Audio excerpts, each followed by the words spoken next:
आजको topic sarcoidosis हो। Sarcoidosis भनेको सबभन्दा सुरुमा जानुपर्ने नन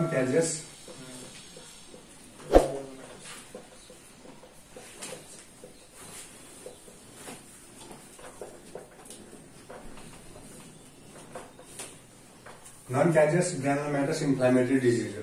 अब नन क्याजियस भनेको के हो? नन क्याजियस भनेको हामीले पढेको थियौँ नि, नेक्रोसिसको टाइपमा एउटा क्याजियस टाइप अफ नेक्रोसिस पर्छ। त्योमा नेक्रोसिस हुँदैन, क्याजियस टाइप अफ नेक्रोसिस हुँदैन, तर ग्रानुलोमा फर्मेसन हुन्छ। त्यही भएर नन क्याजियस ग्रानुलोमेटस इन्फ्लामेसन भनेको। अब क्याजियस ग्रानुलोमेटस इन्फ्लामेसन कुनमा हुन्छ? टिबीमा हुन्छ। त्यही भएर यो कन्फ्युजिङ केसँग हुन्छ? टिबीसँग, किनकि टिबीको फिचर पनि आएर हुन्छ र यहाँ नन क्याजियस पनि छ। तर बायोप्सी गर्दाखेरि के आयो? लिम्फ नोड बायोप्सी गर्दाखेरि नन क्याजियस ग्रानुलोमेटस इन्फ्लामेसन आयो। टिबी सस्पेक्ट गराएको थियो, टिबीको दबाई खाइरहेको थियो, अनि निस्क्यो के? सार्कोइडोसिस। त्यही भएर यो नन क्याजियस ग्रानुलोमेटस एउटा त्यो हो। अनि सार्कोइडोसिस पहिला के हुन्थ्यो भन्दाखेरि जुन इन्टरस्टिशियस लङ डिजिज, रेस्ट्रिक्टिभ लङ डिजिजमा हेडिङमा राखेको थियो कि यो अहिले के गरेछ भन्दाखेरि यो इन्टरस्टिशियस लङ डिजिजमा लङ्स मात्रै इन्भल्भ हुन्थ्यो नि त, अनि लङ्सलाई मात्रै डिनोट गर्थ्यो। तर यो डिजिज भनेको मल्टी सिस्टमलाई इन्भल्भ गर्ने डिजिज हो कि, त्यही भएर त्योबाट हटाएर छुट्टै परेको, अहिले छुट्टै राखेको छ कि। इन्टरस्टिशियस लङ डिजिज भनेको लङ्सलाई मात्रै डिनोट गरायो, मतलब लङ्सको मात्रै प्रब्लम हो भनेर जनायो। तर यो सार्कोइडोसिस भनेको मल्टी सिस्टम इन्भल्भमेन्ट हुने डिजिज हो। मल्टी सिस्टम भन्नाले लङ्सदेखि लिएर लङ्स, लिभर, जति अर्ग्यानहरू छ नि सबैमा यसले त्यो गर्छ कि, असर गर्छ। अनि इन्ट्रान्समा सोधेको क्वेसन भनेको मोस्ट कमन साइट कुन हो? लङ्स हो। त्यसपछि स्किन, लिस्ट कमन भनेको हार्ट। अब कुनै पनि मान्छे कार्डियक फेलर लिएर आयो, सार्कोइडोसिस नभनिदिने कि सुरुमै। कुनै पनि मान्छे लङ्स रेस्पिरेटरी फेलर लिएर आयो भने सार्कोइडोसिस भन्न मिल्छ, तर हार्ट फेलर लिएर आयो भने सार्कोइडोसिस भन्न मिलेन कि, किनकि त्यो लिस्ट कमन साइट हो। यो हुन्छ भन्ने छैन। मोस्ट कमनली लङ्स र स्किनमा दुईटा इन्भल्भ हुन्छ।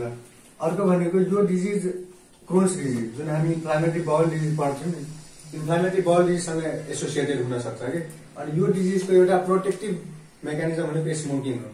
कुन डिजिजको स्मोकिङ प्रोटेक्टिभ हो? एउटा क्रोन्स डिजिज भइहाल्यो, अर्को सार्कोइडोसिस भइहाल्यो। मतलब इन्फ्लामेटरी बाउल डिजिज र सार्कोइडोसिसमा दुवैले स्मोकिङ प्रोटेक्टिभ इफेक्ट देखाउँछ कि। त्यही भएर यो नन स्मोकरमा धेरै हुने डिजिज हो क्या सार्कोइडोसिस। अब यसको मतलब होइन कि स्मोक गर्न थाले, स्मोकिङ प्रिभेन्टिभ छ भने स्मोक गर्न नथाले। त्यो नन स्मोकरमा हुन्छ र स्मोकिङ प्रोटेक्टिभ हुन्छ। अर्को स्मोकिङ प्रोटेक्टिभ डिजिज भनेको इन्फ्लामेटरी बाउल डिजिज। अर्को भनेको एज कुन एजमा धेरै कमन हुन्छ? अब कुनै पनि बिरामी 20 वर्षको कफ र डिस्पनिया लिएर आयो, सुरुमा डिफरेन्सियल डायग्नोसिस सार्कोइडोसिस नराख्ने कि। यसको सबभन्दा मोस्ट कमन क्लिनिकल प्रेजेन्टेसन भनेको कफ र डिस्पनिया, सर्टनेस अफ ब्रेथ लिएर आउँछ। कफ र सर्टनेस अफ ब्रेथ, अनि लङ्सलाई इन्भल्भ गर्छ, त्यही भएर कफ र सर्टनेस अफ ब्रेथ लिएर आउँछ। अनि डिफरेन्सियल डायग्नोसिसमा सार्कोइडोसिस राख्न मिल्यो। 40 वर्षभन्दा माथि छ भने, 20 वर्षकोमा राख्न मिलेन, किनकि यो डिजिज मोस्ट कमनली 40 वर्षभन्दा माथिको मान्छेलाई असर गर्छ कि। 40 वर्षभन्दा यो कसरी स्टडी गर्नु भन्दाखेरि युएसमा 700 मान्छेमा स्टडी गर्यो, अनि स्टडी गरिसकेपछि आधी मान्छेमा के हेऱ्यो, 350 मान्छेमा, कि 40 वर्षभन्दा बढीलाई नै असर गर्छ कि त्योभन्दा पहिलेलाई गर्दैन। एकदम कमनै हो, अनकमनै हो कि 40 भन्दा कम। अनि एज भनेको ग्रेटर देन 40 इयर्स युएस स्टडीले यो गर्यो। त्यसपछि यो मोस्ट कमनली वर्ल्ड वाइड गर्यो भने युएसमै कमन छ कि, अमेरिकाहरूमा कमन छ। अनि अमेरिकामा पनि ब्ल्याक पिपलमा धेरै छ, व्हाइट भन्दा ब्ल्याकमा। हामी पढ्थ्यौँ नि चाइनिज मान्छेमा नेजोफेरेन्जियल कार्सिनोमा धेरै कमन छ नि त, त्यो अमेरिकामा गएर बस्योस्, चाहे कति गएर बस्योस्। त्यस्तै यो अमेरिकाको ब्ल्याकमा धेरै कमन छ कि, त्यो मान्छे चाइनामा गएर बसे पनि त्यो ब्ल्याकलाई हुन्छ कि, अमेरिकन ब्ल्याकलाई। कति रेसियो कति छ? 3:1 to 17:0 रेसियो। मतलब अहिलेसम्म हामी के बुझ्यौँ? सार्कोइडोसिस भनेको नन क्याजियस ग्रानुलोमेटस इन्फ्लामेटरी डिजिज हो, जुन कि 40 वर्षभन्दा माथिल्लोलाई लाग्छ र मल्टी सिस्टम इन्भल्भ छ। त्यही भएर यसलाई इन्टरस्टिशियस लङ डिजिजमा इन्क्लुड गरेन। मोस्ट कमन साइट भनेको लङ्स र स्किन, लिस्ट कमन भनेको हार्ट, अनि ब्ल्याक पिपलमा धेरै हुन्छ। अनि स्मोकिङ प्रोटेक्टिभ त्यो स्मोकिङ प्रोटेक्सन गर्छ कि यो डिजिज भने। यो अब सार्कोइडोसिसमा इटियोलोजी इटियोलोजी भनेको पहिला अननोन नै थियो कि इटियोलोजी, अननोन इटियोलोजी मतलब के कारणले गर्दाखेरि हुन्छ सार्कोइडोसिस थाहा थिएन कि, मतलब इन्भल्भ चाहिँ सबै अर्ग्यानलाई गर्ने तर कारणै थाहा थिएन। अहिले के भन्यो भन्दाखेरि 2-3टा कारण छ कि इटियोलोजीमा। एउटा इन्फेक्सियस, अर्को नन इन्फेक्सियस।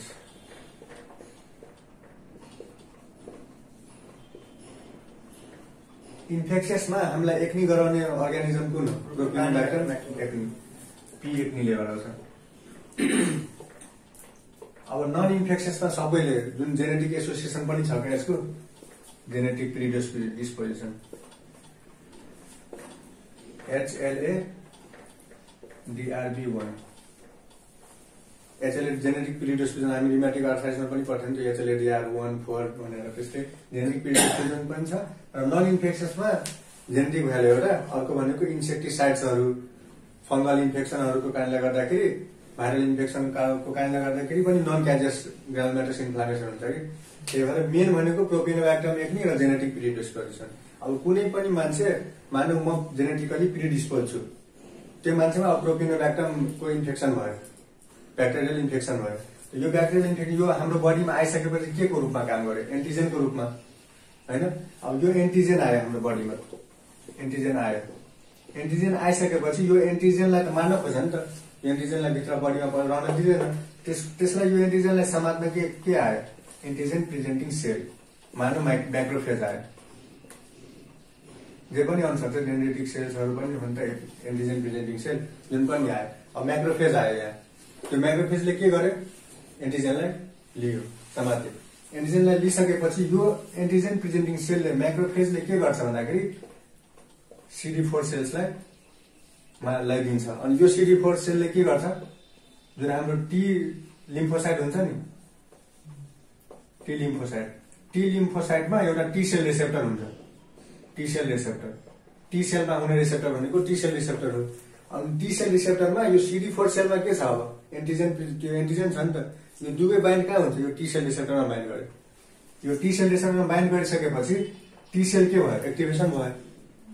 अनि सुरुमा के भयो? एन्टिजेन प्रेजेन्टिङ सेलले एन्टिजेनलाई लियो, लिइसकेपछि त्यसले के गर्यो? CD4 सेल मार्फत टी लिम्फोसाइटमा बाइन्ड गर्यो कि टी लिम्फोसाइटमा भएको टी सेल रिसेप्टरमा बाइन्ड गर्यो।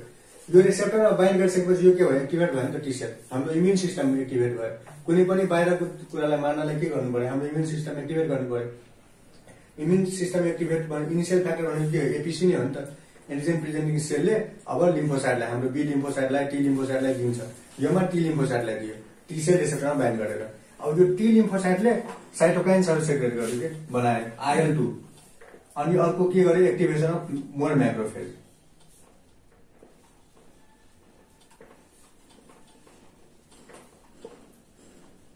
अब यो के गर्यो भन्दाखेरि जुन टी सेलले IL-2 बनायो, इन्टरल्युकिन 2, अनि यो म्याक्रोफेजलाई एक्टिभेट गर्यो क्या अब फेरि।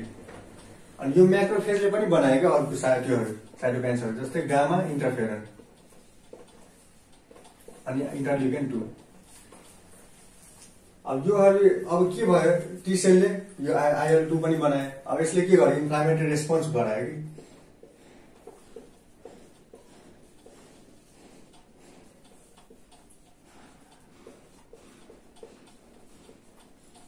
इन्फ्लामेटरी रेस्पोन्स गरायो यसले। अर्को के गर्यो? टी लिम्फोसाइटले म्याक्रोफेजलाई एक्टिभेट गरिदियो। म्याक्रोफेज एक्टिभेट भइसकेपछि म्याक्रोफेजले पनि बनायो कि के कुराहरू? गामा इन्टरफेरन र इन्टरल्युकिन 8 बनायो, इन्टरल्युकिन 8 बनायो। यो सबै साइटोकाइन्स केमोकाइन्स भइसकेपछि अब कुन साइटमा यो मेनली इन्भल्भ भयो? अब लङ्सको हाइलाइट लिम्फ नोडमा मेनली इन्भल्भ हुन्छ क्या, लङ्सको पनि हाइलाइट लिम्फ नोड, जुन हाइलामा लिम्फ नोड हुन्छ नि, त्यहाँ लिम्फ नोडलाई बढी असर गर्यो कि, यहाँको लिम्फ नोडहरूलाई धेरै असर गर्यो। अनि यो लिम्फ नोडहरूमा के गर्यो? अब ग्रानुलोमेटस इन्फ्लामेसन गरायो कि, यहाँ इन्फ्लामेटरी रेस्पोन्स सुरु भयो। यहाँ इन्फ्लामेटरी रेस्पोन्स सुरु भइसकेपछि अब के भयो? धेरै धेरै म्याक्रोफेजहरू आयो, लिम्फोसाइटहरू आयो, सबै आयो नि त, म्याक्रोफेजहरू आयो। म्याक्रोफेज मानव यहाँ एउटा म्याक्रोफेज आयो, अर्को यहाँ म्याक्रोफेज आयो, अर्को म्याक्रोफेज आयो। अनि यो म्याक्रोफेज के हुन्छ? यो म्याक्रोफेज यो म्याक्रोफेज मिल्छ कि एकअर्कासँग, मानव यो म्याक्रोफेजको एउटा न्युक्लियस भयो, यो एउटा न्युक्लियस भयो, यो एउटा न्युक्लियस भयो, के बनायो? मल्टिन्युक्लिएटेड जाइन्ट सेल बनायो कि भनेन? मतलब म्याक्रोफेज मोडिफाइड भयो कि त्यसलाई के भन्छ? इपिथेलियल सेल भन्छ नि त हामी, मल्टिन्युक्लिएटेड जाइन्ट सेल। यो बनायो कि मल्टिन्युक्लिएटेड। अब यो साइडमा के भयो? झन् अरू लिम्फोसाइटहरू पनि आयो कि, लिम्फोसाइटहरू आयो। अब यसरी सेन्ट्रली के छ? मल्टिन्युक्लिएटेड सेल्सहरू छ, पेरिफेरली के छ? लिम्फोसाइटहरू छ। यो कारणले के भयो? एउटा ग्रानुलोमा फर्मेसन भयो नि त। ग्रानुलोमा भनेको के हो? जुन इन्फ्लामेसन भएर त्यो सेलहरू जम्मा हुनु हो नि त। अनि नन क्यारियस ग्रानुलोमेटस इन्फ्लामेसन भन्छ इपिथेलियल सेल्स र लिम्फोसाइट्सहरू एक ठाउँ जम्मा भयो। जम्मा भइसकेपछि के भयो? ग्रानुलोमेटस इन्फ्लामेसन भयो, ग्रानुलोमा फर्मेसन भयो। यो कहाँ हुन्छ? लिम्फ नोडमा हुन्छ। अब कुनै मानौँ मैले यो म्याक्रोफेज यहाँ एउटा लिएँ, तर नेक्रोसिस हुँदैन हैन? नेक्रोसिस हुँदैन, त्यही भएर नन क्याजियस ग्रानुलोमेटस। नेक्रोसिस भयो भने टिबी भइहाल्यो। त्यही भएर लिम्फ नोडको मैले बायोप्सी लिँदाखेरि टिबीमा पनि लिम्फ नोड इन्भल्भ हुन्छ नि त। अब टिबीमा लिम्फ नोडको बायोप्सी लियो भने के हुन्छ? क्याजियस देखिन्छ, बीचमा सेन्ट्रल क्लियरिङ हुन्छ कि सेन्ट्रली। योमा सेन्ट्रल क्लियरिङको कुरा आयो? आएन, त्यही भएर नन क्याजियस। त्यो भयो। अर्को मानौँ मैले एउटा म्याक्रोफेज एउटा लिएँ, म्याक्रोफेजमा यो न्युक्लियस भयो। अब यो न्युक्लियसको साइडमा एउटा स्टार सेप जस्तो डिपोजिट हुन्छ कि क्याल्सियम चाहे कुनै पार्टिकल्सहरू, यस पार्टिकल्सहरू यहाँ स्टार सेप जस्तो बनाएर हुन्छ कि एकुमुलेट भएको म्याक्रोफेज भित्रै। यसलाई के भन्छ? एस्टेरोइड बडी।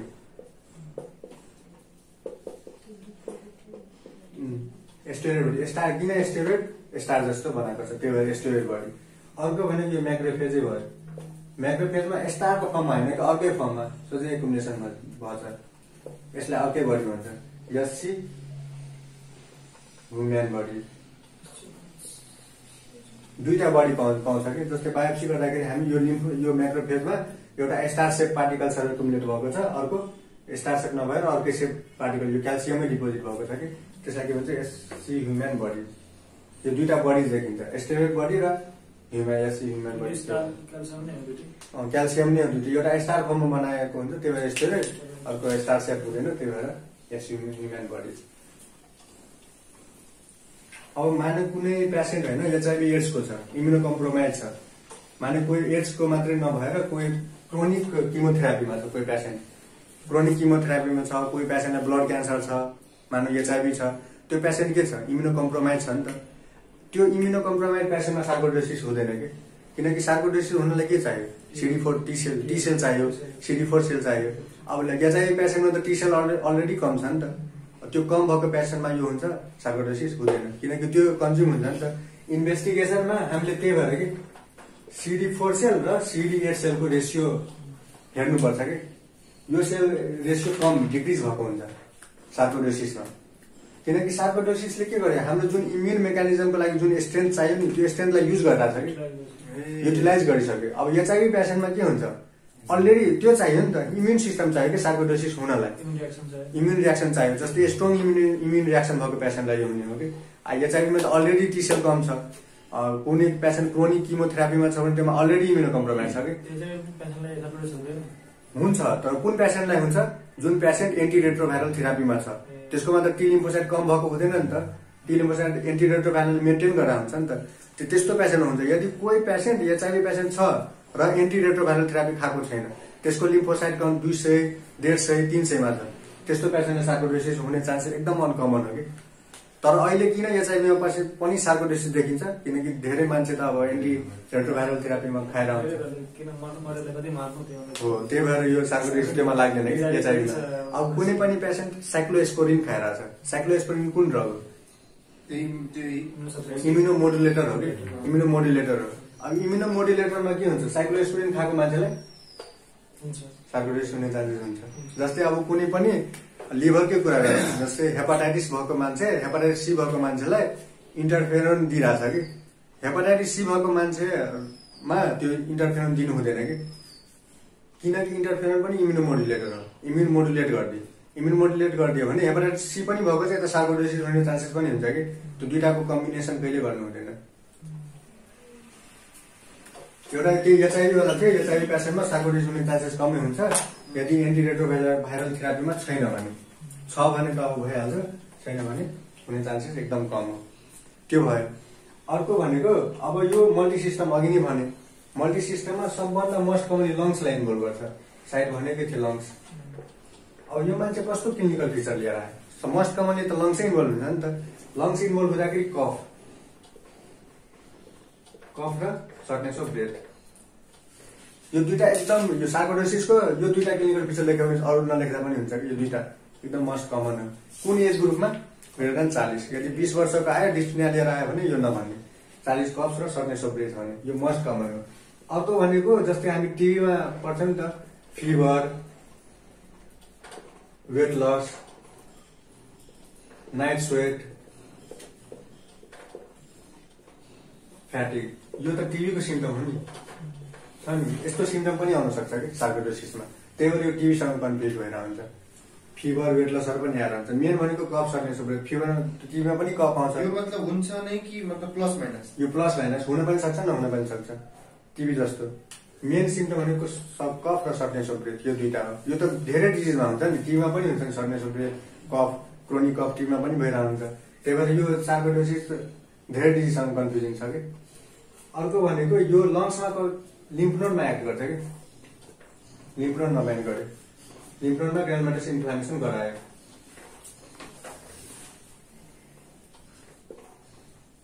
यो के लङ्स भयो। यहाँ मानव हाइलाइट लिम्फ नोड छ। यसको सिम्टम भनेको लङ्समा इन्भल्भ गर्ने सिम्टम भनेको कफ र सर्टनेस अफ ब्रेथ आउँछ। अर्को एउटा ग्रेडिङ छ क्या लङ्समा, स्क्याटिङ स्टेजिङ भनेको। यो एक्सरेमा गर्छ, तर अहिले लङ्स गर्दाखेरि यो गर्दा हुन्छ।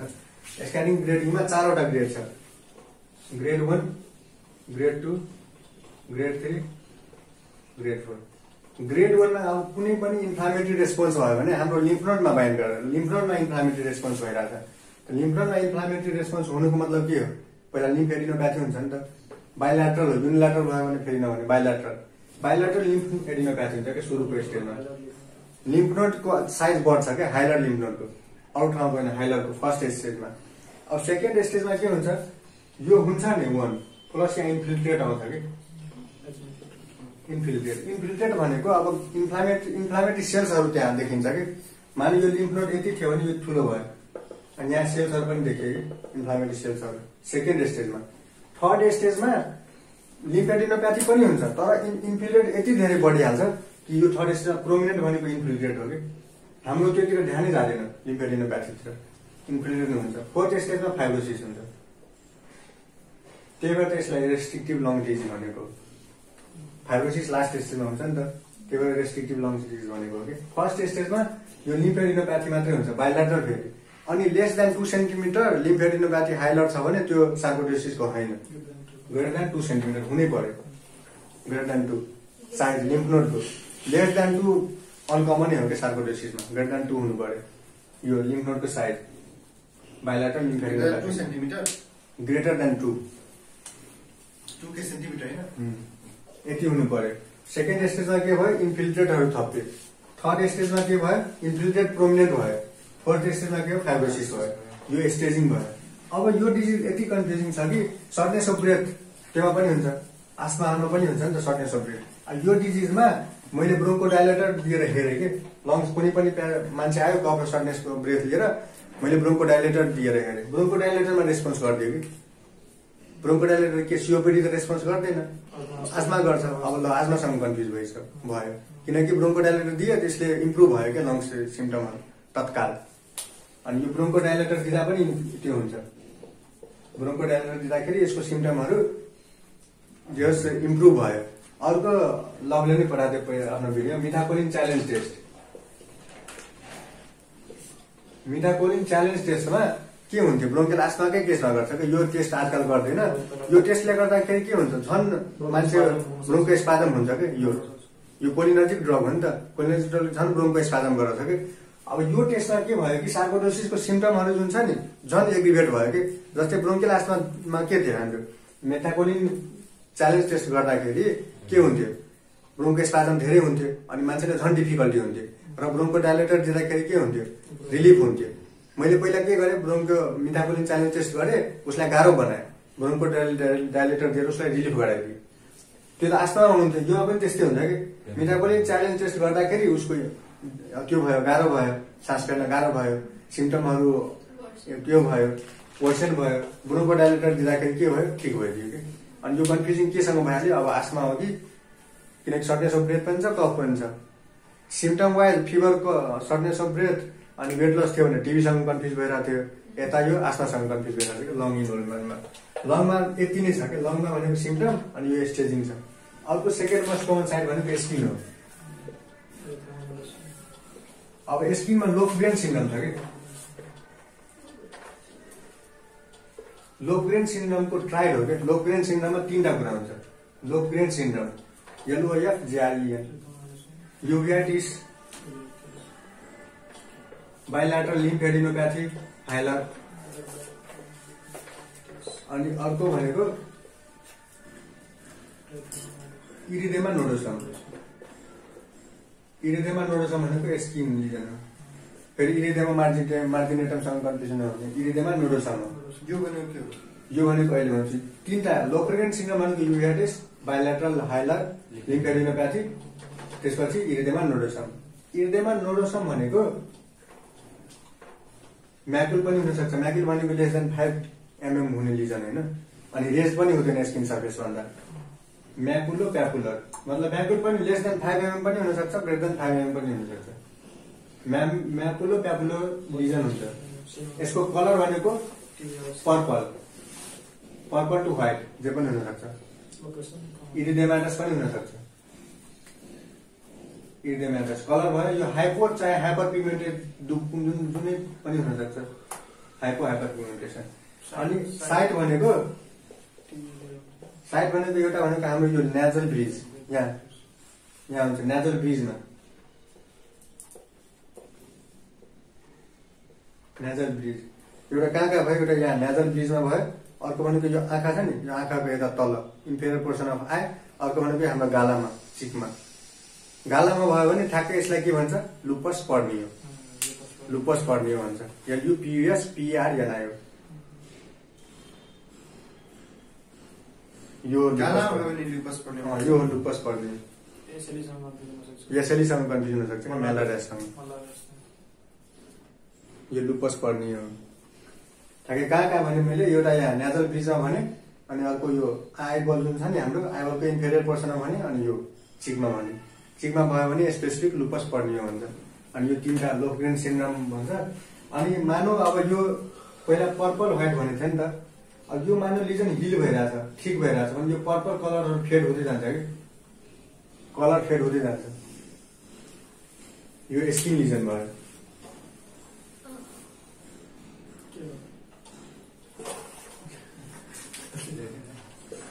लोफ्रेन सिन्ड्रोम।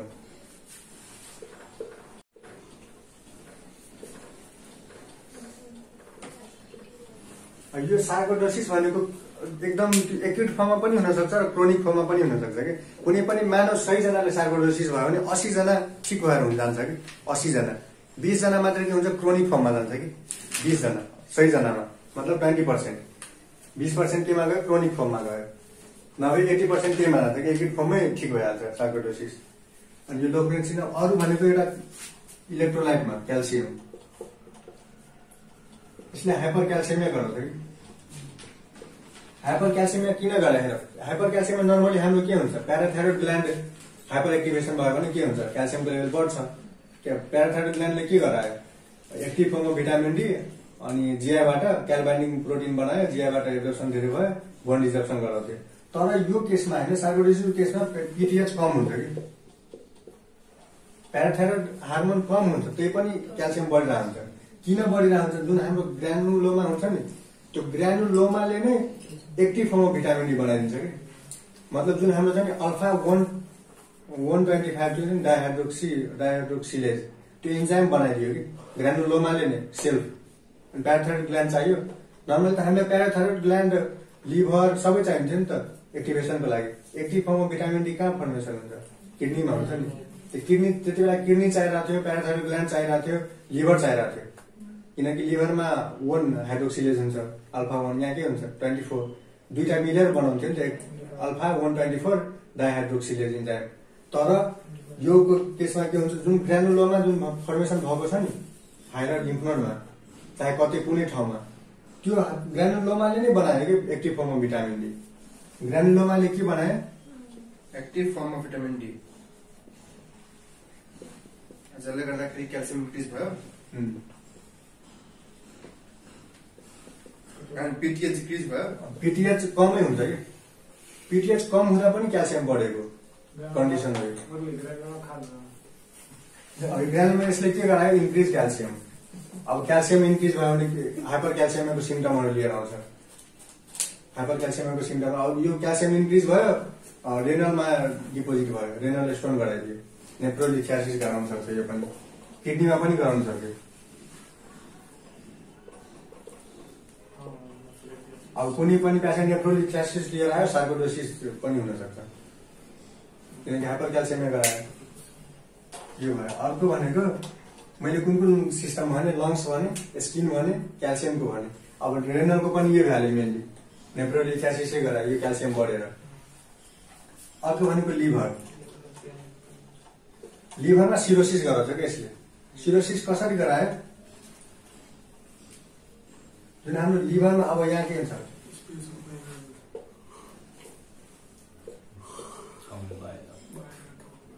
अब यो हेपाटिक डट भयो नि त, राइट लेफ्ट।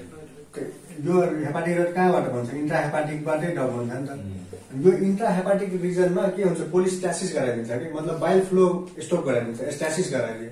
स्टासिस गराइदियो भने के हुन्छ? अब्स्ट्रक्सन जस्तो हुन्छ नि त।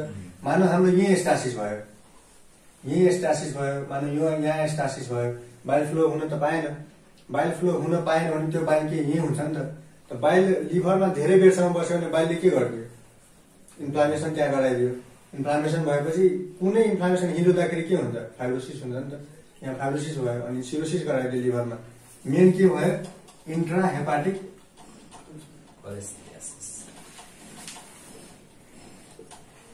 कोलिस्टासिस, मतलब बाइल फ्लो हुनै दियो, मतलब लिभरबाट त आउनै दिएन कि। क्याल्सियम स्टोनको कारण होइन, क्याल्सियम स्टोरको कारण होइन कि, सार्कोइडोसिसमा लिभरको छुट्टै इफेक्ट छ कि।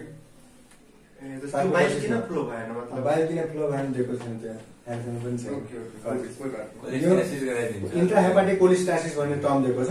इन्ट्रा हेपाटिक कोलिस्टासिस गराइदियो, बाइल फ्लो हुन पाएन, अनि के भयो? यहीँ बस्यो, यहाँ बसिसकेपछि के हुन्छ? लिभर सिरोसिस, लास्टमा इन्फ्लामेसन गराएर लिभर सिरोसिस गराइदियो। अब अरू लिभर सिरोसिस र यो लिभर सिरोसिसमा के फरक छ? अरू लिभर सिरोसिसमा मान्छेलाई के हुन सक्छ? हेपाटिक ट्रान्सप्लान्टेसन पनि, लिभर ट्रान्सप्लान्टेसन पनि जरुरी हुन सक्छ, तर यो पेसेन्टमा दबाईले नै ठिक हुन्छ कि।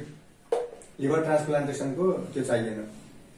यानी कि सिरोसिस यो रिभर्सिबल छ, रिभर्सिबल जस्तो छ कि, मतलब ट्रान्सप्लान्टेसन चाहिएन, मतलब दबाईले नै ठिक हुन्छ यो केसमा, सार्कोइडोसिसको केसमा। सार्कोइडोसिसले पनि लिभर सिरोसिस गराइदियो कि। अनि अर्को भनेको लिभरमा त्यही हेपाटाइटिस सी र सार्कोइडोसिस, मतलब हेपाटाइटिस सी भएको पेसेन्ट जुन इन्टरफेरन दिइरहेको हुन्छ नि, त्यो इन्टरफेरन दिनु भएन कि वन्स सार्कोइडोसिस इज डायग्नोस्ड। मलाई जस्तै हेपाटाइटिस सी भयो होइन, म इन्टरफेरन अल्फा खाइरहेको छु, अनि जब अब त्यसपछि म फेरि बिरामी भएँ, अनि डक्टरले के डायग्नोस गरिदियो? मलाई सार्कोइडोसिस डायग्नोस गरिदियो। मलाई अलरेडी हेपाटाइटिस सी छ, म इन्टरफेरन अल्फामा छु, सार्कोइडोसिस डायग्नोस गरिदियो। त्यति बेला इन्टरफेरन अल्फा हटाइदिने कि विथड्रो गरिदिने, इन्टरफेरन अल्फामा नराख्ने त्यो पेसेन्टलाई। इन्टरफेरन अल्फाले के गर्ने? त्यो इम्युनोमोडुलेटर हो, इम्युनोमोडुलेटर डिजिजमा इम्युनोमोडुलेटर भयो, टी सेल धेरै भयो, टी सेल धेरै भने सार्कोइडोसिस झन् एक्टिभेट हुने चान्सेस हुन्छ नि त। त्यही भएर इन्टरफेरन अल्फा हटाइदिने। अब अर्को सिस्टम भनेको नर्भस सिस्टम। सार्कोइडोसिसले छोड्ने भनेको कुनै सिस्टमै छैन, सबै सिस्टममा एक्ट गर्छ। नर्भस सिस्टममा एक्ट गरेर त्यसलाई के भन्छ? Neuro sarcoidosis. न्युरो सार्कोइडोसिसमा यसले क्रानियल नर्भ पाल्सी गराउँछ कि। क्रानियल नर्भ पाल्सीमा seventh nerve most commonly, seventh nerve palsy भयो भने त्यसलाई के भन्छ? Bell's palsy. बेल्स पाल्सी भनेको के हो? आइडियोप्याथिक कजेस चाहिँ थाहा छैन, तर योमा कजेस थाहा भइहाल्यो, सार्कोइडोसिस। अनि त्यसपछि ipsilateral lower motor neural lesion, Bell's palsy भनेको यो हो नि त। तर अब कुनै पनि सार्कोइडोसिसको पेसेन्टमा क्रानियल नर्भ पाल्सी भयो, ग्रानुलर पाल्सी 7th नर्भको भयो भने त्यो रिभर्सिबल हुन्छ कि 1 हप्तापछि यो आफै ठिक भएर जान्छ, केही गर्नै पर्दैन, स्टेरोइड के दिनु परेन, आफै ठिक भयो। अर्को यसले के गरायो, अप्टिक न्युराइटिसमा पनि हामी कलेजमा पढेको थियौँ नि त, अप्टिक न्युराइटिस। अब अप्टिक न्युराइटिस मैले यहाँ के भने 7th मा यो आफै ठिक भएर जान्छ कि 1 हप्ता 10 दिनमा। तर जुन अप्टिक न्युराइटिस पेसेन्ट यदि सार्कोइडोसिसको पेसेन्टमा अप्टिक न्युराइटिस भयो भने त्यो 1 हप्तामा 10 दिनमा जाँदैन कि, यो क्रोनिकसम्म हुन्छ। जबसम्म ट्रिट गरेन तबसम्म यो रहन्छ नि कि अप्टिक न्युराइटिस। यो बेल्स पाल्सी जस्तो होइन, 7th नर्भ ग्रानुलर नर्भ जस्तो होइन, यो रहिरहन्छ, छोड्दैन। अप्टिक न्युराइटिस भनेको त थाहा नै होला, अप्टिक नर्भको डिजेनरेटिभ चाहे इन्फ्लामेटरी डिसअर्डरलाई अप्टिक न्युराइटिस। मेनली न्युरोसार्कोइडोसिसमा के हो कि 7th नर्भ र अप्टिक न्युराइटिस गरायो, अरू नर्भस सिस्टम रिलेटेड सिम्टमहरू पनि आउन सक्छ कि। त्यही भएर मेन भनेको यो दुईटा, 7th नर्भ पाल्सी र अप्टिक न्युराइटिस, यो दुईटा मेजर हो। अर्को भनेको बोन म्यारोमा। अब बोन म्यारोमा आफै थाहा होला कि प्याथोजेनिसमा के पढाएको थियौँ हामीले, लिम्फोसाइटहरू के भयो, सबै एक ठाउँ गएर जम्मा भयो कि। अनि बोन म्यारो बायोप्सी गर्दाखेरि चाहे हामी ब्लड काउन्ट गर्दाखेरि के भयो, कुन कम हुन्छ, लिम्फोसाइटै कम हुन्छ नि। जे जति लिम्फोसाइट थियो सबै त्यहाँ, जस्तै मानव लङ्समा डिजिज भयो सबै त्यहाँ गएर थुप्रिदियो कि, ब्लडमा त कम भइहाल्यो नि त, ब्लडको सबै उता गयो, सिफ्ट भयो कि, किन त्यहाँ डिजिज छ त्यहाँ सिफ्ट भइसक्यो, ब्लडमा कम भइसक्यो। अनि यो पेसेन्टमा बोन म्यारो र ब्लड दुईटा फाइन्डिङमा लिम्फोपेनिया हुन्छ कि, लिम्फोसाइटमा सबै डब्ल्युबिसी आयो, मतलब कि ग्रानुलर नन ग्रानुलर पनि, नन ग्रानुलर भनेको बी लिम्फोसाइट र टी लिम्फोसाइट हो नि त, टी लिम्फोसाइटहरू कन्ज्युम भइरहेछ नि, त्यही भएर लिम्फोपेनिया हुन्छ कि, लिम्फोपेनिया होइन, लिम्फोपेनिया लिम्फोसाइट। अर्को भनेको स्प्लिनोमेगाली गराउँछ कि।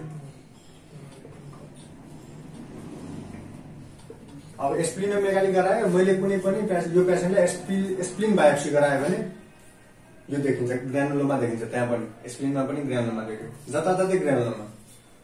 अनि यो सार्कोइडोसिसको केसमा स्प्लिनेक्टोमी पनि गर्न पर्छ कि कहिलेकाहीँ। कति बेला गर्नुपर्छ स्प्लिनेक्टोमी, जति बेला म्यासिभ स्प्लिनोमेगाली हुन्छ। म्यासिभ स्प्लिनोमेगाली भनेको के हो, बोनदेखि मिडलाइन भन्दा पनि ग्रेटर देन 7 सेन्टिमिटर थियो सायद, less than 3 centimetre, 3 centimetre to 7 centimetre, greater than 7 centimetre भनेको छ कि। लेस देन 3 सेन्टिमिटर स्प्लिनोमेगाली भयो भने माइल्ड, 3 to 7 भयो भने मोडरेट स्प्लिनोमेगाली, ग्रेटर देन 7 सेन्टिमिटर भयो भने म्यासिभ स्प्लिनोमेगाली। अनि त्यसले म्यासिभले अम्बिलिकस पनि क्रस गर्छ, अम्बिलिकस क्रस गर्छ। मतलब स्प्लिनोमेगालीमा के हुन्छ, यतातिर हुन्छ कि मिडलाइनतिर, मतलब लेफ्ट साइडमा स्प्लिन छ तर मेगाली गर्दाखेरि राइट साइडतिर आएर हुन्छ, डायगोनली जान्छ।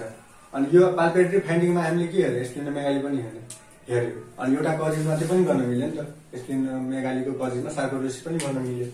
अनि ब्लड र बोन म्यारो फाइन्डिङमा यो दुईटा हो कि, लिम्फोपेनिया र स्प्लिनोमेगाली। कहिलेकाहीँ स्प्लिनै काटेर हटाउनु पर्छ, कुन केसमा म्यासिभ स्प्लिनोमेगाली भयो भने। यो दुईटा सिस्टम भयो। अर्को भनेको कार्डियक सिस्टम पनि इन्भल्भ गर्छ। कार्डियक सिस्टम त्योमा एरिथमिया गराउँछ, कन्जेस्टिभ कार्डियक फेलर गराउन सक्छ, हार्ट ब्लक गराउन सक्छ, यो तीनटा कुरा गराउन सक्छ कि कार्डियक सिस्टममा। मैले के भन्ने थिएँ अघि, कार्डियक सिस्टम लिस्ट कमन हो, अनि यो बिर्से पनि केही हुँदैन। आँखामा युभियाटिस गराउँछ, त्यति बेला लभग्रेन सिन्ड्रोम भनेको थियो नि, युभियाटिस। त्योमा पनि मोस्ट कमनली कुन, एन्टेरियर। हामीलाई सोधेको इक्जाममा होइन, इन्टरमिडिएट र पोस्टेरियर एकदम कम, लिस्ट कमन, एन्टेरियर धेरै गराउँछ सार्कोइडोसिसमा। स्क्लेराइटिस, इपिस्क्लेराइटिस, युभियाटिसमा पनि एन्टेरियर युभियाटिस। पास प्लानाइटिसहरू गराउँदैन, पोस्टेरियर युभियाटिसहरू गराउँदैन, गराउँछ तर एकदम लिस्ट कमन हो। आइमा त्यो गरायो। अर्को भनेको हाम्रो मसल्स पेन, जोइन्ट पेन पनि गराउन सक्छ कि, मतलब अर्थ्राल्जिया र माइल्जिया दुवै गराउन सक्छ। अब बाँकी के रह्यो, आँखा पनि भयो, लङ्स पनि भयो, हार्ट पनि भयो, किडनी पनि, यता लिभर पनि भयो, स्प्लिन पनि भयो। अब टेस्टिस ओभरीमा पनि असर गर्छ, यसले सबैमा असर गर्छ। त्यही भएर मल्टी सिस्टम, यसलाई जुन रेस्ट्रिक्टिभ लङ डिजिजबाट हटाएको कारणै यही हो कि धेरै मिसडायग्नोस हुन्थ्यो। त्यो मान्छे त बाँचेरै काम छ, मतलब सबैमा त सबै असर गर्दैन नि त, लङ्स मेनली कम असर गर्छ। कमन 90 to 95% लङ्सै हो कि, अनि मान्छे युजुअली एक्युट बाँचिहाल्छ है, बाँचिहाल्छ कि ट्रिटमेन्ट गराउँदैछ न त। अब इन्भेस्टिगेसन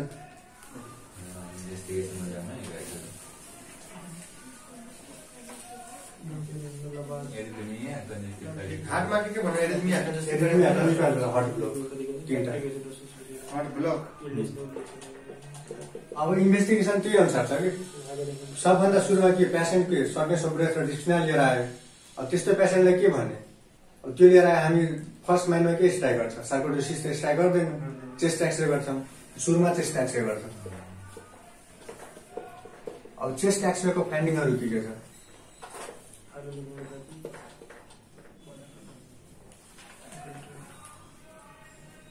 हाइरर लिम्फेडिनोप्याथी भनिदियो नि त। माने यहाँ एउटा हाइरर लिम्फ नोड भयो, अर्को यहाँ भयो,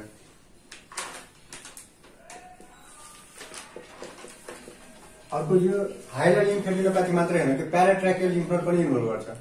मतलब यो के भयो, हाम्रो ट्र्याकिया भएको भएन, अब यहाँको लिम्फ नोड पनि इन्भल्भ गरे कि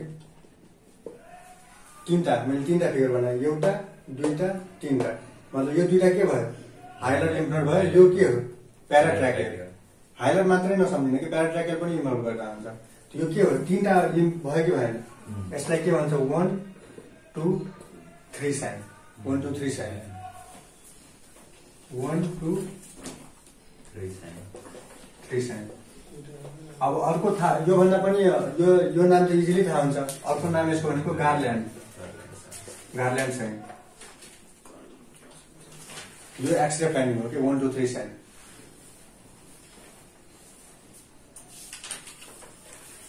राम्रो फाइन्डिङ छ। यो तीनटा हुन्छ कि यो भयो। अर्को अब यही फिगरमा मैले सम्झाइदिन्छु कि ग्यालियम 67 स्क्यान अस्ति के थियो विल्सन डिजिजमा, फेस अफ प्यान्डा एभिडेन्स, योमा प्यान्डा साइन भनेर हुन्छ, अनि अर्को भनेको ल्याम्डा साइन। अब यही फिगरमा यहाँ ग्यालियम 67 मा हेरौँ,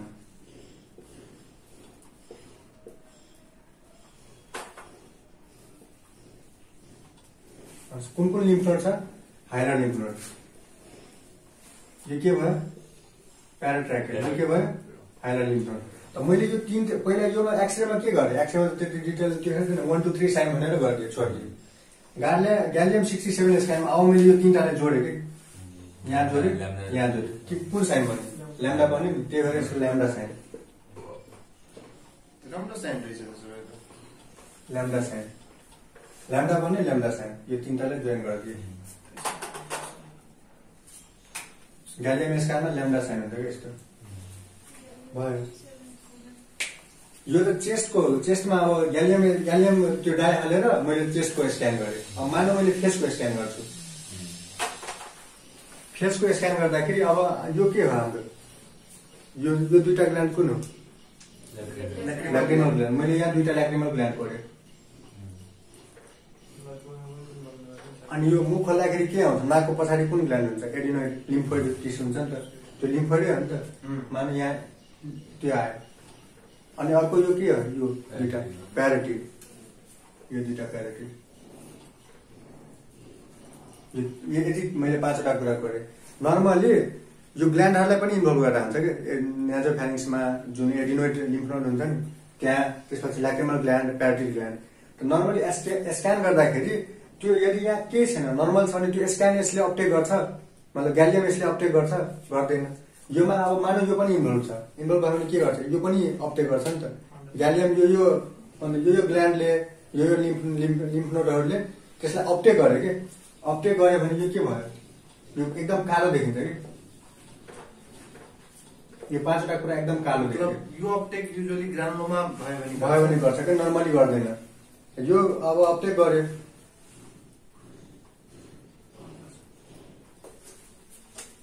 अपटेक गर्यो भने यसलाई के भन्छ, प्यान्डा साइन भन्छ कि। प्यान्डा साइन किन भन्यो, पाण्डाको मुख यस्तै हुन्छ कि, यता नाक कालो हुन्छ, यतातिर पनि कालो हुन्छ, यतातिर पनि कालो हुन्छ कि।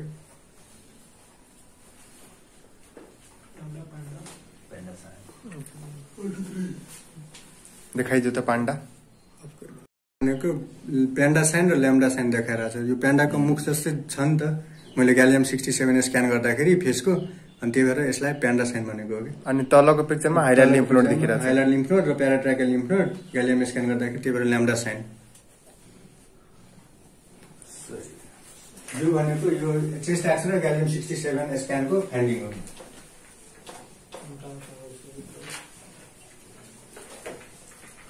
विश्वकै मोनिटरिङ क्वेसन। अब अर्को इन्भेस्टिगेसन भनेको मैले त्यो गरेँ, एमआरआई गरेँ। एमआरआई नै हो, सिटी स्क्यान गरेँ। सिटी स्क्यानमा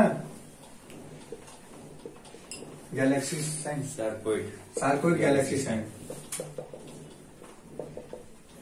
सार्कोइड ग्यालेक्सी साइन भनेको यस्तो पुरै डर एकदम ग्यालेक्सी जुन स्टारहरू हुन्छ नि एकै ठाउँ कलेक्ट भएको हो, त्यस्तो देखिन्छ। के को सिटी स्क्यानमा देखिन्छ? सिटी स्क्यान ब्रेनको ग्यालेक्सी सार्कोइड ग्यालेक्सी साइन यो भयो। यो मतलब रेडियोलोजिकल फाइन्डिङहरू हो कि।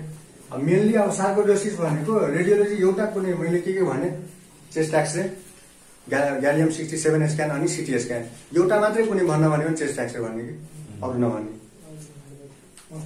Must common. अर्को भनेको इलेक्ट्रोलाइट इम्ब्यालेन्स पनि गराइरहेको छ नि। इलेक्ट्रोलाइट इम्ब्यालेन्स गरायो भने मैले के इलेक्ट्रोलाइट जुन इन्भेस्टिगेसन गरेँ कुन इलेक्ट्रोलाइट कम बढी कुन भएको छ के भने के पायो, क्याल्सियम बढेको छ, क्याल्सियम इन्क्रिज भएको पाए। चेस्ट एक्सरे गरेँ अर्को इन्भेस्टिगेसन। अब इसिजी पनि गरेँ किनकि हट ब्लक छ एरिथमियाहरू छ भने पत्ता लाग्छ। अर्को भनेको ग्यालियम 67 स्क्यान पनि गरेँ, लिभर फङ्सन टेस्ट पनि गरेँ, त्यसपछि एचआरसिटी गरेँ, अकुलर इक्जामिनेसन गर्ने पर्यो। अब अप्टिक न्युराइटिस छ नि त, अप्टिक न्युराइटिस फन्डोस्कोपीहरू फाइन्डिङहरू हेर्नै पर्यो। अनि मेन नछोड्नु भनेको इन्भेस्टिगेसन अफ चोइस भनेको bronchial lungs biopsy. Bronchial USG guided lungs biopsy. यो पनि बायोप्सी स्पेशली लिम्फ नोड होइन? यूएसजी गाइडेड यो भनेको इन्भेस्टिगेसन अफ चोइस हो कि। राम्रो इन्भेस्टिगेसन। अरू यता चेस्ट एक्सरे याद राख्ने अनि यो याद राख्ने दुईटा। अनि अर्को भनेको ब्रोङ्कियो एल्भियोलर लेभेज यो पनि बालमा अब के देख्ने भन्दाखेरि लिम्फोसाइटहरू हेर्ने कि। लिम्फोसाइट मैले अघि नै भनेको थिएँ CD4 र CD8 को रेसियो ग्रेटर देन 3.5 बिएआरमा। यो इन्भेस्टिगेसनहरू भयो। अरू इन्भेस्टिगेसन पनि गर्न मिल्छ क्या, जस्तै सार्कोइडोसिसमा हामी एउटा स्किन टेस्ट गर्छौँ, केभिम टेस्ट। हामी युरिया टेस्ट गर्दाखेरि यो इन्भेस्टिगेसन लेख्थ्यौँ नि त केभिम टेस्ट। यो के गर्छ भन्दाखेरि एउटा बनाएको हुन्छ कि एन्टिजेन कुनै बनाउँछ सेफ्टी पहिले नै त्यो एन्टिजेन कुनै मान्छेमा दिन्छ कि सस्पेक्टेड केसमा। अब यो यसको बारे डिटेल त मलाई पनि थाहा छैन। स्किन यो स्किन टेस्ट हो कि। यो इन्भेस्टिगेसनहरू भयो। अब मानव एउटा कुनै आयो होइन मान्छे, कुनै पेसेन्ट आयो सार्कोइडोसिस भएको छ, त्यसलाई त्यो पेसेन्टमा मैले कुनै एलर्जिक जस्तै मानव एलर्जिक राइनाइटिसहरू हामी पढ्छौँ नि त। एलर्जिक राइनाइटिसमा के गर्छौँ स्किन टेस्ट गर्छौँ नि। त्यो सार्कोइडोसिस पेसेन्टमा स्किन टेस्ट नेगेटिभ आउने चान्सेस धेरै हुन्छ कि। किन स्किन टेस्टहरूमा के हुन्छ हुइल इरिडेमाहरू जुन आउँछ नि त्यो नआउन सक्छ कि। किनकि उसको इम्युनिटी यता कन्ज्युम भइरहेछ, सार्कोइडोसिसले खाइरहेछ। अनि त्यो स्किन टेस्ट पोजिटिभ आउनु कि हाम्रो इम्युन सिस्टम एक्ट गर्नु हो नि त। अब माने कोही पेसेन्ट मलाई पोलेनसँग एलर्जी छ, मलाई सार्कोइडोसिस पनि भएको छ, मलाई के हो स्किन टेस्ट गर्दाखेरि पोजिटिभ आयो अनि त्यति बेला त्यो कुरा पनि ध्यान राख्ने कि एलर्जिक पेसेन्टहरूमा sarcoidosis plus allergy, sarcoidosis plus HIV, sarcoidosis plus hepatitis C योहरूको केसमा ध्यान राख्नुपर्छ कि। अब इन्भेस्टिगेसन पनि भयो। अब treatment The allergy can be masked with sarcoidosis. Allergic response, चाहे allergic skin reaction can be masked by sarcoidosis. त्यो भएर अब ट्रिटमेन्टमा एक्युट हो कि क्रोनिक हो दुईटा भनेको थिएँ नि त मैले। एक्युट क्रोनिकको ट्रिटमेन्ट सेम हो, एक्युटको पर्दैन पहिला। त्यो CD4 CD8 को रेशियो के Greater than 3.5 यानी कि CD4 बॉडी बढ़िया था। CD4 त्यहाँ कन्ज्युम पनि हुन्छ। कन्ज्युम पनि हुन्छ, कन्ज्युम हुँदै त्यहीँ जान्छ कि सबै त्यहीँ गएर हुन्छ। किन ब्रोन्कियल लेभ्याजमा पाएँ नि त मैले, लेभ्याज नजिक धेरै छ कि, नभए त नर्मली यो लेस देन 3.5 हुनु पर्यो, किनकि ब्रोन्कियल लेभ्याजमा त्यति CD4 सेल त हुँदैन। अब मैले लेभ्याज गर्दाखेरि सार्कोइडोसिस पेसेन्टमा के आयो, त्यहाँ CD4 सेल धेरै भयो कि, मतलब CD8 भन्दा CD4 धेरै आयो कि लङ्स BAL गर्दाखेरि। अब ट्रिटमेन्टमा एक्युट हो कि क्रोनिक हो? अब एक्युटमा पनि लोकलाइज हो कि जेनरलाइज हो?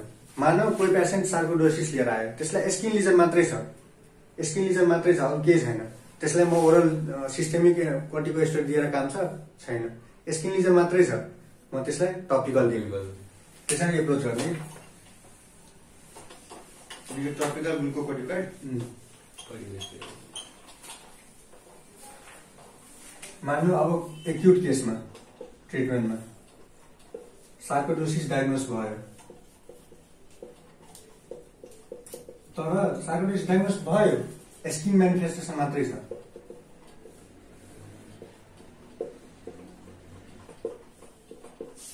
स्किन म्यानिफेस्टेसन मात्रै छ भने म उसलाई ओरली चाहे आइभी केही दिएर कुनै ड्रग दिएर कामै छैन कि, टपिकल दिने सक्यो, टपिकल ग्लुकोकोर्टिकोइड, टपिकल स्टेरोइड। एउटा पेसेन्ट सक्यो, अर्को पेसेन्ट कोही आयो, त्यो पेसेन्ट सार्कोइडोसिस डायग्नोस भयो, त्यसलाई पल्मोनरी म्यानिफेस्टेसन पनि छ, त्यसपछि स्किन म्यानिफेस्टेसन पनि छ, लिभर सिरोसिस पनि छ, रेनल स्टोन पनि छ, त्यस्तो पेसेन्ट छ। तर जस्तै लङ अब सार्कोइडोसिस डायग्नोस भयो होइन, असिम्टोमेटिक केस धेरै हुन्छ कि सिम्टोमेटिक भन्दा पनि, अनि असिम्टोमेटिक छ र मल्टी अर्ग्यान इन्भल्भ छ, त्यतिबेला मैले वेट एन्ड वाच गर्ने आफै रिग्रेस हुन्छ भनेर, किनकि मेनली त सबै ठिक भएर जान्छ नि त, 80%, 20% मात्रै क्रोनिकमा जान्छ। अनि यदि सिम्टोमेटिक छ, लङ्सको उसलाई कफ डिस्निया आइरहेको छ, लिभर सिरोसिसमा अब पोर्टल हाइपरटेन्सनको सिम्टमहरू छ, स्प्लिनोमेगालीहरू छ, क्यापुट मेलिसीहरू छ, त्यस्तो पेसेन्टमा मैले सिस्टेमिक स्टेरोइड दिने, योमा टपिकल दिएर काम छैन। असिम्टोमेटिक छ भने वेट एन्ड वाच। अब सार्कोइडोसिसको ट्रिटमेन्टमा एक्युट र क्रोनिक हुन्छ। अब एक्युट केसमा कसरी एप्रोच गर्ने? अब कुनै पनि पेसेन्ट आयो, मैले इन्भेस्टिगेसन गरेँ, सार्कोइडोसिस डायग्नोस भयो। अब मानव त्यो पेसेन्ट डायग्नोस त भयो, तर सिम्टमै छैन कि, मिनिमल टु नो सिम्टम छ, र प्लस मैले अरू पनि चेक गरेँ कि कार्डियाक, न्युरो, अकुलर कुनै पनि सिस्टम इन्भल्भ छैन, नो। अनि अब्जर्भ गर्ने कि के नगर्ने, कुनै दबाई नदिने, अब्जर्भ गर्ने। यदि उसकोमा के छ, कार्डियाक, न्युरो, अकुलर म्यानिफेस्टेसनहरू आइसकेछ, यस प्रेजेन्ट छ भने सिस्टेमिक थेरापी, मतलब स्टेरोइड, सिस्टेमिक स्टेरोइड दिने। अब सेकेन्ड केसमा सार्कोइडोसिस भयो तर सिंगल अर्गन मात्रै इन्भल्भ छ, जस्तै त्यो आँखा भयो, स्किन भयो, सिस्टेमिक म्यानिफेस्टेसनहरू छैन, त्यस्तो केसमा के गर्ने? टपिकल मात्रै दिने कि, टपिकल स्टेरोइड दिने, सिस्टेमिक नदिने।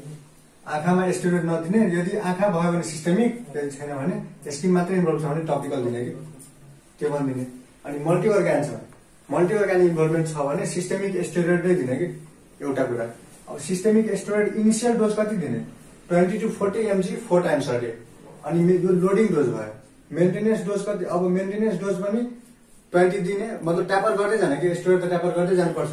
मैले स्टार्ट केबाट गरेँ? 20 देखि 40 mg 4 times a day, मतलब एक दिनमा कति भयो? 80 देखि 160 mg दियो कि एउटा पेसेन्टलाई।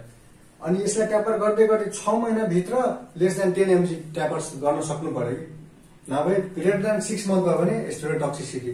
अब स्टेरोइडको के भयो? ओस्टियोपोरोसिस, उसलाई डायबिटिज हुने चान्सेस धेरै हुन्छ, क्याटरेक्ट, ग्लाउकोमा, सबै सिस्टेमिक र लोकल म्यानिफेस्टेसन आउन सक्छ कि त्यो पेसेन्टमा। मेनली अब हामी सिस्टेमिक दिँदाखेरि सिस्टेमिकै म्यानिफेस्टेसन आउँछ, ओस्टियोपोरोसिस, त्यसपछि जिआई असर गर्न सक्छ। त्यही भएर लेस देन, मतलब मैले आज स्टार्ट गरेँ भने मैले स्टार्टिङ डोज कति थियो? 20 देखि 40 mg 4 times a day। 6 महिनाभित्र मैले उसलाई 10 mg सम्म त्यो गर्नु पर्यो कि, ट्यापर गर्न सक्नु पर्यो। अर्को भनेको मानव कुनै पेसेन्ट स्टेरोइड इफेक्टिभ छैन, स्टेरोइडले उसलाई असरै गरेन, अनि अर्को ड्रग दिने कि मिथोट्रेक्सेट। यो ड्रगहरू के हो? इम्युनोसप्रेसिभ हो। इम्युनोसप्रेसिभमा के गर्छ? टी सेलहरू काउन्ट घटाइदिसकेपछि के गर्यो? स्टेरोइड पनि हुन त इम्युनोसप्रेसिभ नै हो, त्यही भएर यो दिन्छ होला, इम्युनोसप्रेसिभ एक्सन भएर। तर अर्को यो भन्दा पनि पोटेन्ट इम्युनोसप्रेसिभ ड्रग नै छ नि त योहरू। स्टेरोइड इनइफेक्टिभ भयो भने यो ड्रग दिने कि, यता तलको। अब तलको दिन्छ मिथोट्रेक्जेट इनिसियल डोज के दिने 10 mg पर विकली, एक हप्तामा 10 mg। त्यसपछि ट्याप त्यो कम गर्दै जाने कि 2 देखि 5 mg पर विकली दिने कि ट्यापर गर्दै जाने। इनिसियल स्टार्ट गरे 10 देखि अनि यता 2.5 मा लग्यो कि उसलाई एक हप्तामा एकचोटि दिने। अब यदि कुनै पनि पेसेन्ट मिथोट्रेक्जेटमा छ भने उसलाई जहिले पनि डाक्टरको नजिक बस्ने भन्ने कि मतलब हस्पिटल आइराख्नुपर्छ, किनकि मिथोट्रेक्जेटले के गरायो बोन म्यारो सप्रेसन गराउँछ, लिभरमा असर गर्छ अनि उसलाई सबै त्यो गरिराख्नुपर्छ कि इन्भेस्टिगेसन एलएफटी आरएफटी बोन म्यारोको सबै इन्भेस्टिगेसन गरिराख्नुपर्छ मिथोट्रेक्जेट खाने मान्छेहरू। सोरियासिसमा पनि दिन्छ नि, यो सोरियासिसमा पनि भन्छ मोनिटर गराइराख्नुपर्छ, सबैमा यो गराइराख्नुपर्छ कि। अब मिथोट्रेक्जेट पनि भएन, हाइड्रोक्सिक्लोरोक्विन मतलब यो मलेरियामा दिने ड्रग पनि इनिसियल डोज के गर्ने 200 देखि 400 mg 4 times a day initial dose हो। अनि अर्को भनेको 400 mg क्युडी 4 टाइम्स अ डे। त्यसपछि अर्को एजाथियोप्रिन, यो पनि इनिसियल डोज भनेको 50 देखि 150 mg क्युडी 4 टाइम्स अ डे। अनि अर्को भनेको यो पनि 50 देखि 200 mg क्युडी 4 टाइम्स अ डे। अनि अर्को भनेको इन्फ्लिक्जिमाब के गर्ने भन्दा 3 देखि 5 mg पर केजी। मानव कोही 20 kg को मान्छे छ भने 20 से 60 mg दिने 2 हप्तामा एकचोटि 2 डोजको लागि सुरुमा। यसले पनि ठिक भएन भने यताको डोज के भने 3 देखि 10 mg मतलब 3 mg मिनिमम डोज 3 mg दिने पर केजी। कति हप्तामा 4 हप्तामा एकचोटि कि त 8 हप्तामा एकचोटि। यो सिस्टेमिक स्टेरोइड मतलब स्टेरोइड बाहेक यदि स्टेरोइड इनइफेक्टिभ छ